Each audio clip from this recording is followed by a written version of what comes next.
dikenal Islam dari baru lahir sampai meninggal harus berpegang teguh kepada tauhid ya. Karena siapa yang akhir kalimatnya itu la ilaha illallah, yaitu kalimat tauhid, maka masuk surga tanpa masuk surga, pasti akan masuk surga ya. Baik, adik-adik sekalian, sebelum kita mulai pelajaran sekarang ini ya, adik-adik sekalian, sebelum kita mulai pelajaran ini, saya akan bertanya tentang pelajaran yang sebelumnya ya. Semoga kalian bisa ingat ya. Di antara pelajaran yang sudah kita ambil sebelumnya kemarin adalah tentang kalimat tauhid. Kalimatut tauhid. Kalimatut tauhid itu adalah la ilaha illallah.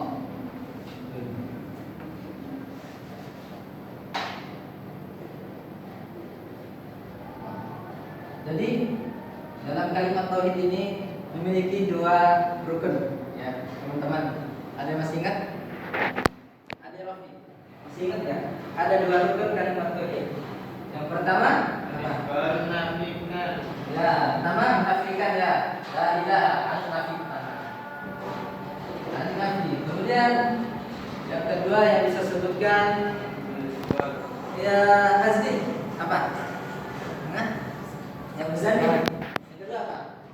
Al-isbat. Yang isbat itu Allah ya, menetapkan bahwasanya Tuhan adalah hanya Allah Taala.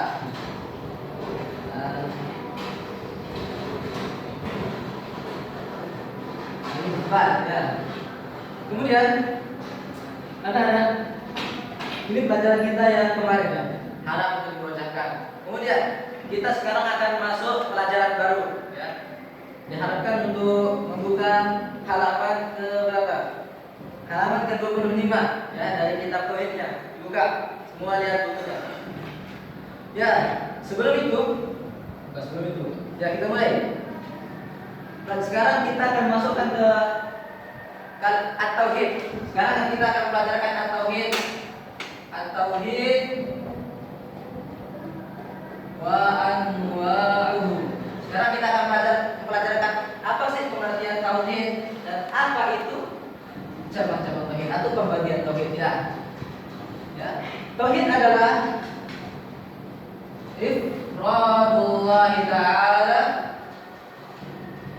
bi khasaisihi ya, min ar-rububiyyah wal uluhiyyah ya, wal asma was sifat ya.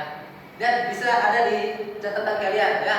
Tauhid itu adalah mengesahkan Allah SWT dalam rububiyahnya ya, dan uluhiyahnya dan asma wa sifatnya ya.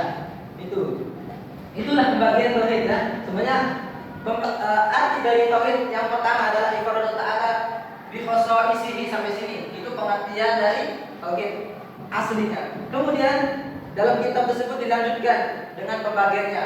Sedangkan pembagian tauhid itu adalah rububiyah, uluhiyah dan asma wa sifat ya. Kemudian apa maksudnya rububiyah? Ada yang paham? Maksudnya rububiyah adalah mengesahkan Allah Subhanahu wa taala dalam 3 hal. Yang pertama, al-khalqu, yaitu penciptaan ya. Jadi tidak ada yang menciptakan segala sesuatu di dunia dan di langit kecuali Allah Subhanahu wa taala. Kemudian yang kedua, al-mulku, kepemilikan. Semua yang ada di dunia, bahkan diri kalian wahai anak-anak, itu milik Allah ya. Jikalau ada di antara kalian yang potong tangannya, adalah bersabar ya, karena itu milik Allah ya. Kemudian yang ketiga, apa? Ada yang ingat? Al-khalqu wal mulku wat tadbir ya, at-tadbir. At-tadbir yaitu pengurusan. Yang mengurus dunia ini, yang mengatur segala al-kaun atau al-alam ya, dunia ini adalah Allah SWT ya. Allah lah yang mengatur rezeki kalian. Sebelum kalian dilahirkan, para malaikat mengutus Allah mengutus para malaikat untuk tujuan rahim ibu kalian dan mencatat ada muka. Ada yang tahu? Dan apa? Ada yang mau disebutkan? Al-Ajal. Al-Umur. Hah? Bukan. Al-Umur itu termasuk yang 4 itu. Apa? Al-Rizqu, Al-Ajal, wal Amal. Al-Amal, Kemudian kebahagiaan. ya, dia bahagia tuh samsara. Itu semua Allah yang mengatur. Ya. Kemudian apa itu al-uluhiyah? Sekarang kita masuk ke al-uluhiyah, yaitu ifradullah taala bi ibadatihi, ya. Mengesahkan Allah SWT dalam ibadahnya, ya.